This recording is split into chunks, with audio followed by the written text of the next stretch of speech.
इजाफा होता जा रहा है। आज के दिन में दो बड़े अफसोसनाक वाकयात हुए हैं। सबसे पहले जो दहशतगर्दी की नई लहर है, इसमें पेशावर के अंदर पुलिस लाइन की जो मस्जिद है उस पर खुदकुश धमाका हुआ और उसमें एहलकार समेत 28 अफराद शहीद हो गए। पुलिस लाइन है उसके बिल्कुल साथ ही है अंदर ही मस्जिद मौजूद है और ये बाकायदा जो हमला आवर है इसके बारे में कहा जा रहा है कि ये मेन दरवाजे से एंटर हुआ, इसको चेक नहीं किया गया, तो ये एक सिक्योरिटी लैब्स भी है और उसके बाद ये शख्स पहली सफ में मौजूद था। एक खातून जो है उनकी शहादत हुई है, इमाम मस्जिद उनकी शहादत हुई है और 32 अफराद अब तक की इत्तला के मुताबिक शहीद हो गए हैं। ये लोग नमाजी थे, ये मस्जिद में नमाज पढ़ने के लिए आए थे।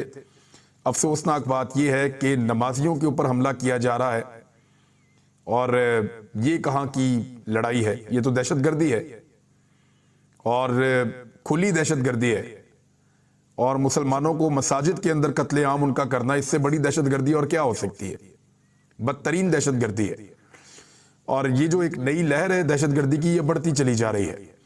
दारुल हुकूमत है जी खैबर पख्तूनख्वा का पेशावर और पुलिस लाइन के करीब ये जो धमाका हुआ, पुलिस लाइन के अंदर कुछ लोग बता रहे हैं और वो दरवाजे से दहशतगर्द आया। मस्जिद का एक हिस्सा जो है वो मुनहदम हो गया, छत का एक एरिया गिर गया, एक साइड पूरी उड़ गई, साथ वाली जो इमारत है उसको भी नुकसान पहुंचा और फौरी तौर पे जख्मियों को अस्पताल मुंतकिल किया गया। 150 के करीब जो हैं वो जख्मी हैं। रेस्क्यू ऑपरेशन कई घंटों तक जारी रहा है और बड़ी एहतियात की जा रही है क्योंकि जो इमारत का हिस्सा, मस्जिद का जो हिस्सा शहीद हुआ है, जो गिरा है, उसके नीचे जख्मी मौजूद हैं और उनको निकालने में काफ़ी एहतियात बरती जा रही है ताकि जितने ज़्यादा लोगों की जान बच सके वो बचनी चाहिए। इसके अलावा सवाबी में एक इंतहाई अफसोसनाक वाकया साथ ही पेश आया है और वहाँ पे CTD का ऑपरेशन हुआ है। वहाँ पे भी दहशतगर्दी का पता चला, दहशतगर्दों का पता चला, लेकिन वो एक कामयाब ऑपरेशन था पुलिस का और दो खुदकुश हमलावरों ने खुद को धमाके से उड़ा लिया वहाँ पे और एक कोई शरपसंद है उसके बारे में कहा जा रहा है कि वो गिरफ्तार हो गया। ये पुलिस के पास, CTD के पास इंटेलिजेंस की रिपोर्ट थी उनकी अपनी एक, और उसके बाद उन्होंने उस इलाके को घेरा और वहां पे फिर शरपसंदों ने पुलिस को देखते ही फायरिंग शुरू कर दी और उस ऑपरेशन के दौरान काफी देर तक फायरिंग का तबादला होता रहा। इस दौरान पुलिस की भारी नफरी मजीद पहुंच गई, उन्होंने आकर इलाके को घेर लिया। जब हमलावरों ने यह देखा कि अब हम यहां से नहीं निकल सकते तो उन्होंने, जब फरार का रास्ता नहीं था तो फिर खुद को धमाके से उड़ा लिया। तो दो जो हैं वो लोग वहां पे उन्होंने धमाके से खुद को उड़ाया और एक शरपसंद को गिरफ्तार करके नामालूम मुकाम पे पुलिस ने मुंतकिल कर दिया है। अब इस सूरत हाल में जो है वो पाकिस्तान की इंटेलिजेंस एजेंसीज को ज्यादा तवज्जो देने की जरूरत है। पाकिस्तान की लॉ इन्फोर्समेंट को बहुत ज्यादा फोकस करने की जरूरत है।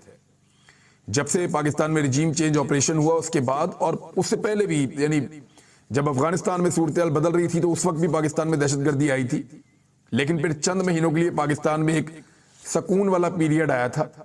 लेकिन रिजीम चेंज ऑपरेशन के बाद पाकिस्तान में हम देख रहे हैं कि दहशतगर्दी लगातार बढ़ती चली गई है। दहशतगर्दी की ये जो लहर है इसके ऊपर काबू पाना पाकिस्तान की हुकूमत, रियासत और रियासत के जो लॉ इन्फोर्समेंट के इदारे हैं उनकी जिम्मेदारी है। पाकिस्तान को अपनी इंटेलिजेंस को बहुत बेहतर करने की अशद जरूरत है। यानी ये छोटा वाकया नहीं है कि मस्जिद के अंदर घुसकर दर्जनों अफराद को शहीद कर दिया जाए और 150 के करीब लोग जो हैं उनको जख्मी कर दिया जाए। अगर इस तरह के वाकयात दोबारा पाकिस्तान में होना शुरू हो गए तो पाकिस्तान की जो सिक्योरिटी के जो इश्यूज हैं उनके ऊपर बड़े सीरियस क्वेश्चंस पैदा हो जाएंगे। आपके यहां से जो पैसे वाले लोग हैं वो भाग जाएंगे, कारोबार बंद हो जाएगा खुदा ना खास्ता, और उसके अलावा जो बाहर से इन्वेस्टमेंट आती है जिस मुल्क में, वो इन्वेस्टमेंट रुक जाती है ऐसे वाकयात के बाद। लिहाजा पाकिस्तान को, पाकिस्तान की लॉ इन्फोर्समेंट को सारे काम छोड़कर यहां तवज्जो देने की बहुत ज्यादा जरूरत है। अब बजाय इसके ऊपर तवज्जो देने की PDM की हुकूमत और उनके जो पसंदीदा सहाफी हैं वो इन दहशतगर्दी के वाकयात के बाद, यानी ये फेलियर तो है हमारी इंटेलिजेंस का, ये तो सबको मानना पड़ेगा, और जैसे माजी में भी बाद औक़ात फेलियर होता है, बहुत दफा कामयाबी भी होती है। ये लोग बड़ा जबरदस्त लड़ते हैं, बड़ा शानदार मुकाबला करते हैं। इन्हें पता चल जाए कि अगर सामने दुश्मन है या सामने दहशतगर्द है तो फिर ये डट जाते हैं, ये भी किसी किसी को अल्लाह ताला हिम्मत देता है, डट के मुकाबला करते हैं, जान पे खेल कर पाकिस्तान को बचाते हैं। लेकिन मैं इंटेलिजेंस की बात कर रहा हूं कि वो अलग लोग हैं, उनकी बड़ी रिस्पॉन्सिबिलिटी है कि वो अपनी इंटेलिजेंस फराम करें। हमारे कमांडोज, हमारे फौजी, हमारे पुलिस वाले, हमारे एलीट फोर्स वाले, हमारे सीटीडी वाले, ये सब लोग बड़ा शानदार लड़ते हैं, लड़ने में शेर हैं। लेकिन जो इंटेलिजेंस फराम करने की जिम्मेदारी है, वो लोग ऐसा लगता है कि इस तरह के वाकयात में गुज़िश्ता कुछ अरसे में उतने कामयाब नहीं हुए जितने माजी में हुआ करते थे, बदकिस्मती से। और बहुत सारे लोग इस पे तनकीद कर रहे हैं कि शायद उनका फोकस इस वक्त ठीक नहीं है। और सिक्योरिटी भी देखे ना, फवाद चौधरी को अदालत लेकर आते हैं तो सैकड़ों लोग वहां पे पुलिस वाले सिक्योरिटी के ऊपर लगा देते हैं। मरियम नवाज जो है, उनको रिसीव करना है तो वहां पे हजारों पुलिस वालों की ड्यूटियां लग जाती हैं। इसी तरह जो किसी एक बंदे को कहीं एक जगह लेकर जाना है तो पूरा पुलिस का जो है वो जत्थे इकट्ठे कर लेते हैं। शेख रशीद की जो है वो एक लाल हवेली को सील करना है जिद के लिए, तो वहां पे पुलिस का जमकट्टा लग जाता है। तो ये जो सिक्योरिटी है, इसको ठीक जगह पे मुंतकिल किया जाए, ठीक जगह पे इनको लगाया जाए। और ये जो शौक है ये बाद में पूरे हो जाएंगे कि इसको दबाओ, उसको मारो, उसको ये करो, उसको उसकी गंदी तस्वीर चाहिए, यानी उसकी ऐसी तस्वीर चाहिए जिसमें वो रोता हुआ दिखाई दे। फवाद चौधरी के साथ जिद क्या है? वो यही जिद है। लेकिन चले पहले उस इशू पे आते हैं। फवाद चौधरी ने कोई बात बताई है, वो मैं आपके साथ अभी शेयर करता हूं, लेकिन पहले आप वापस उस इशू पे आ जाए। तो पीडीएम के कुछ जो पीडीएम और सहूलतकारों के कुछ पसंदीदा सहाफ़ी हैं, उन्होंने और कुछ पीडीएम के लोगों ने उन्होंने ये कहना शुरू कर दिया कि दहशतगर्दी है तो इसलिए इलेक्शन पाकिस्तान में अभी नहीं हो सकता। यानी ऐसा लगता है कि वो इस तरह के वाकयात का शायद इंतजार कर रहे थे कि इसका फायदा भी वो अपने पॉलिटिकल गेन के लिए उठाएंगे। देखें, जब पीडीएम और उनके दानिश्वर ऐसी बातें करते हैं तो उससे एक तासुर बनता है कि शायद वो इन चीजों को भी अपने सियासी फायदे के लिए इस्तेमाल कर रहे हैं, और इसका बराह रास्त नुकसान पाकिस्तान की एस्टेब्लिशमेंट को होता है, क्योंकि एस्टेब्लिशमेंट ने इनके सर के ऊपर हाथ रखा हुआ है। जब एस्टेब्लिशमेंट इनके लिए गुंजाइश निकालती है पीडीएम के लिए, और पीडीएम इस किस्म की दहशतगर्दाना कार्रवाई को इलेक्शन के खाते में डालती है, तो फिर लोग अजीब अजीब बातें करते हैं। लोग तो फिर ये भी कहते हैं कि क्या दहशतगर्दी हो ही इसलिए रही है कि पाकिस्तान में इलेक्शन ना हो सके। फिर लोग ये भी पूछते हैं, वजह एक तो ये है कि ये सरमायाकारी पाकिस्तान में लाने में मुकम्मल तौर पे नाकाम रहे। उल्टा ये हुआ कि पाकिस्तान से लोग सरमाया लेकर बाहर भाग रहे हैं। ये पाकिस्तान की एक्सपोर्ट्स को बढ़ाने में मुकम्मल तौर पे नाकाम रहे। कॉस्ट ऑफ प्रोडक्शन इतनी ज्यादा बढ़ गई है इनके आईपीपीज की वजह से कि अब पाकिस्तान उस चुंगल से निकल नहीं पा रहा। और आप एक्सपोर्ट्स कैसे बढ़ाएंगे? आपके यहाँ पे प्रोडक्शन ही कम हो गई है। जो पाकिस्तान के अंदर कौमी पैदावार है उसमें लगातार कमी होती चली जा रही है। सियाहत एक जरिया होता है ज़र मुबादला पाकिस्तान में लाने का, लेकिन सियाहत तो बिल्कुल पाकिस्तान में जीरो है। आपको कहीं पे कोई गैर मुल्की सयाह अब तो नजर ही नहीं आता। पहले भी कुछ ज्यादा नहीं थे, लेकिन थोड़े बहुत आते थे, अब तो वो भी नहीं है। मुल्क में मुआशी सरगर्मियां तेज करने से कुछ बेहतरी आ सकती थी, लेकिन आप देखें चाहे वो रियल स्टेट हो, यानी जो आपका प्रॉपर्टी का कारोबार है, वो भी डाउन है। कोई बंदा प्लॉट खरीदने के लिए तैयार नहीं है, लोग बेच रहे हैं। कोई बंदा फाइल खरीदने की तैयार नहीं है, लोग बेच रहे हैं। जितनी भी प्रॉपर्टी है पाकिस्तान में, सबकी कीमतें नीचे चली गई कि कोई खरीद ले, लेकिन कोई खरीदेगा तो हुकूमत को टैक्स जाएगा ना। तो हर शोबे के अंदर इसी तरह से जो माशी तरक्की का एक पहिया है वो रुका हुआ है। माशी सरगर्मियां पाकिस्तान में लगभग मुअत्तल हो गई हैं। तो इन चीजों में मुकम्मल तौर पे आसिम मुनीर साहब और उनकी टीम नाकाम रही। अब उसकी वजह से इन्हें करना क्या पड़ता है? कभी पेट्रोल पे टैक्स, कभी डीजल पे टैक्स, कभी बिजली पे इजाफी टैक्स, कभी इजाफी बिल। अब लोगों को 100 यूनिट का, बेचारों का, कई लोगों का इससे भी कम वो बिल होता है। इतने भी यूनिट उन्होंने नहीं चलाए हुए होते और उनको ऐसे बिल आ जाते हैं जो माजी में अच्छे खासे लोगों को आते थे। तो 300 यूनिट बिजली इन्होंने मुफ्त देनी थी। इन्होंने 300 यूनिट तक की जितनी सब्सिडी थी वो सारी खत्म कर दी और बिजली की कीमत 4 से 5 गुना बढ़ा दी। लगभग पाकिस्तानियों को जो इस वक्त एवरेज एक यूनिट पड़ता है वो 60 रुपए से ज्यादा का पड़ता है।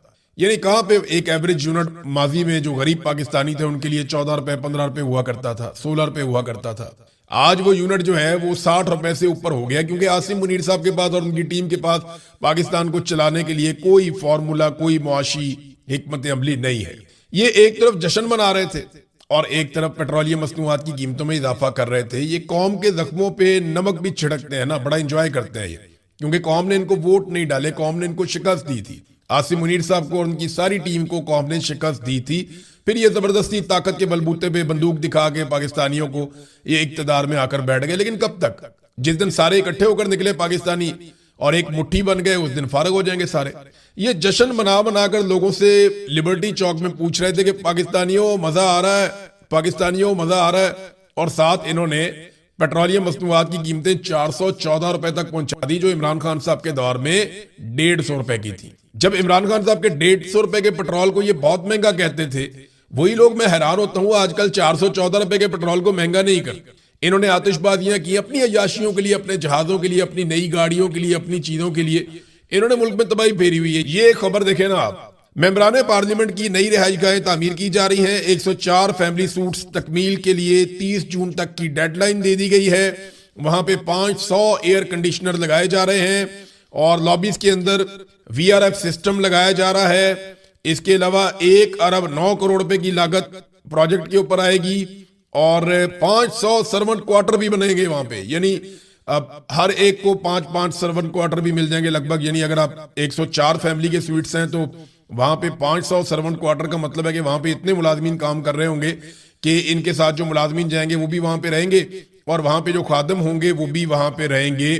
तो ये हमारी तो तरजीहात ये है ना कि हम अयाशी करते हैं, जहाज लेने हैं, गाड़ियां लेनी हैं, पैसा इकट्ठा करना है, खुद दुनिया भर के टूर करने हैं और हमारे सबसे अच्छे कपड़े होने चाहिए, सबसे अच्छे जूते होने चाहिए। अब आम जाए भाड़ में, अवाम की इनको फिक्र ही नहीं है। ना मिलिट्री एस्टेब्लिशमेंट को फिक्र है, ना आसिम मुनीर साहब को और उनके जर्नैलों को फिक्र है, ना, और उनको होनी भी नहीं चाहिए। वो तो नौकरी करने आए हैं, नौकरी करके उन्होंने भी चले जाना है। सारे अपना अपना घर भरते हैं, किसी को भी पाकिस्तान की फिक्र नहीं है।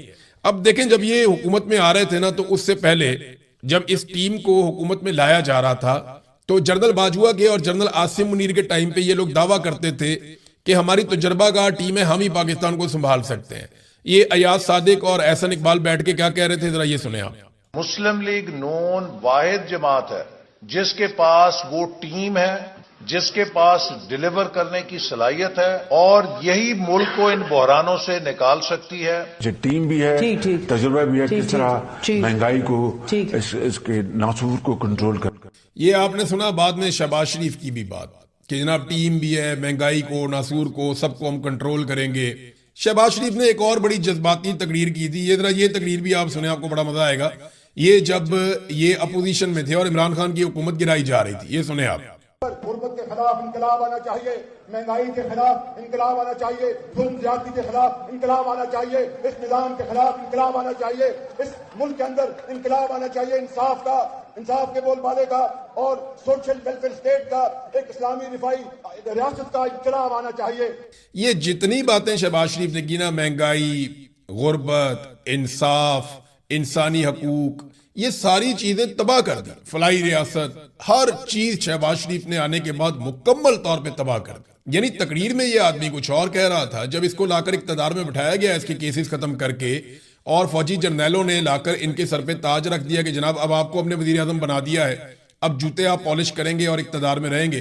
तो शहबाज शरीफ साहब ने यही सारी चीजें जो इन्होंने कही, आप गौर करें, जरा सुने शहबाज शरीफ साहब क्या कह रहे हैं और इन सारी चीजों को अपने ज़हन में लाएं कि क्या ये सारी चीजें पाकिस्तान में ठीक हुई हैं। ये सुने आप। गुर्बत के खिलाफ इंकलाब आना चाहिए, महंगाई के खिलाफ इंकलाब आना चाहिए, जुल्म ज्यादती के खिलाफ इंकलाब आना चाहिए, इस निजाम के खिलाफ इंकलाब आना चाहिए, इस मुल्क के अंदर इंकलाब आना चाहिए, इंसाफ का, इंसाफ के बोलबाले का और सोशल वेलफेयर स्टेट का, एक इस्लामी रिफाई रियासत का इंकलाब आना चाहिए। आप अंदाजा करें, जो जो बातें शहबाज शरीफ ने की है ना, इनका उलट कर दिया और ऐसा उल्टा इनकलाब लेकर आए हैं कि इन तमाम शुबों को तबाह बर्बाद करके रख दिया इस शख्स ने और इसके हैंडलर्स ने। नाज़रीन, भारत के साथ एक मुवाजना मैं आपके सामने रखता हूं, क्योंकि 9 मई है तो भारत के हमने तैयारे गिराए थे, उसका रोला पड़ा हुआ है। लेकिन एक और मैदान है जहां पे पाकिस्तान ने भारत को इबरतनाक शिकस्त दी है। अगर आलमी मंडी में तेल की कीमतें बढ़ रही हैं तो आपने तेल के ऊपर टैक्सेस को कम करके अवाम को रिलीफ देना था। ये काम भारत ने किया, पाकिस्तान नहीं कर पाया। जब से ये जंग लगी है उस वक्त से लेकर अब तक इंडिया में जो पेट्रोलियम मसनूआत की कीमतें बढ़ी हैं वो 0% है। बांग्लादेश में जो पेट्रोलियम मसनूआत की कीमतें बढ़ी हैं वो 16% है, जबकि पाकिस्तान में जो पेट्रोलियम मसनूआत की कीमतें बढ़ी हैं वो 61.5%। ये पाकिस्तान के हुक्मरानों ने पाकिस्तान के साथ किया और करवाने वाली कौन है? वही पुरानी मिलिट्री एस्टेब्लिशमेंट। देखिए, बारीक वारदात डाली जा रही है जिसका मैंने शुरू में तस्करा किया। वारदात ये डाली जा रही है कि ये जो कुछ भी हो रहा है इसका जिम्मेदार शरीफ खानदान को अकेले ठहरा दिया जाए। कुछ ऐसे टाउट्स हैं या ऐसे अकाउंट्स जिनका मिलिट्री एस्टेब्लिशमेंट के साथ ताल्लुक है, वो लगातार शरीफ खानदान के चमकते हुए चेहरे दिखा रहे हैं और उनके ऊपर लानत भेज रहे हैं। वो ये कह रहे हैं कि मरियम नवाज, शहबाज शरीफ, नवाज शरीफ, इसाक डार, इनके चेहरे चमकते हुए दिखाकर ऊपर लिखा जा रहा है कि इन पर लानत भेज दें।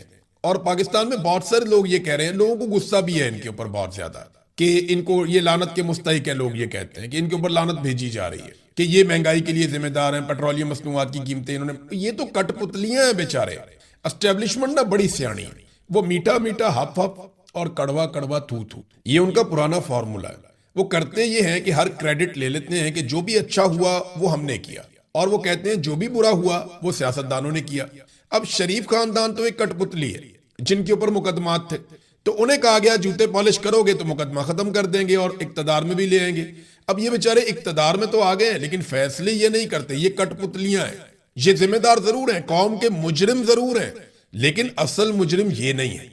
ये जो कुछ भी पाकिस्तान में हो रहा है, चाहे मईशत के मैदान में हो रहा है, चाहे अमन व अमान के मैदान में हो रहा है, चाहे खारजा पॉलिसी के मैदान में हो रहा है, चाहे पाकिस्तान में सियासी अदम इस्तेकाम के मामलात हैं, इन सब के लिए पाकिस्तान की मिलिट्री एस्टेब्लिशमेंट आसिम मुनीर साहब की क़यादत में जिम्मेदार है। जो असल जिम्मेदार है ना, उससे तवज्जो हटाने के लिए खुद मिलिट्री एस्टेब्लिशमेंट के अकाउंट्स अचानक से हमला आवर हो जाते हैं शरीफ खानदान के ऊपर। मैंने ना इस पे एक सर्वे भी करवाया। असल जिम्मेदार देखें, मैं आपको फिर कह रहा हूं कि आसिम मुनीर साहब हैं। ये लोग तो इलेक्शन हार गए थे, अवाम ने इनको रद्द कर दिया था, अवाम ने इनको फारिग कर दिया था कि ये इलेक्शन नहीं जीते, हमारी तरफ से ये फारिग है। अवाम ने इनको रिजेक्ट कर दिया था, लेकिन आसिम मुनीर साहब ने इनको सेलेक्ट कर लिया और किया ये कि जो अवाम के मुंतखब नुमाइंदे थे उनको घर भिजवा दिया, जेलों में डाल दिया, और जो अवाम ने मुस्तरद किए हुए चेहरे थे उनको आसिम मुनीर साहब ने फॉर्म 47 इलेक्शन कमीशन से दिलवा दिया, और अब वो आ गए जनाब हुकूमत में।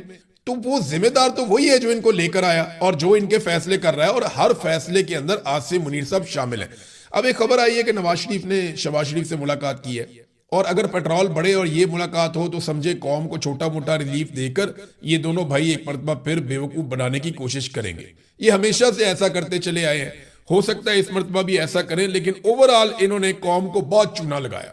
दोनों भाइयों ने पाकिस्तान की मिलिट्री एस्टेब्लिशमेंट के साथ मिलकर पाकिस्तान को बहुत चूना लगाया है। एक तरफ मार्का-ए हक का ये जश्न बना रहे थे, रात को आतिशबाजियां कर रहे थे, और साथ में कौम के सीने पर बूंद डाल रहे थे पेट्रोलियम मसनूआत की कीमतें बढ़ाकर। नादरीन, आज 9 मई है। 9 मई के हवाले से ना मैं एक चीज आपको बताता हूं कि देखें, 9 मई के दिन पाकिस्तान की फौज ने 2 लड़ाइयां लड़ी हैं, मिलिट्री ने 2 लड़ाइयां लड़ी। एक 9 मई 2023 को लड़ी है और एक 9 मई 2025 को लड़ी है। जो 2023 में 9 मई को पाकिस्तान की मिलिट्री एस्टेब्लिशमेंट ने पाकिस्तान की अवाम के साथ लड़ाई लड़ना शुरू की, वो अभी तक जारी है। वहां पे वो जीत नहीं पा रहे, सिर्फ जुल्म कर पा रहे हैं, मार पा रहे हैं, जीत नहीं पा रहे हैं। जबकि एक लड़ाई इंडिया के साथ लड़ी और उसमें फैसला वहीं पे हो गया उनके तैयार।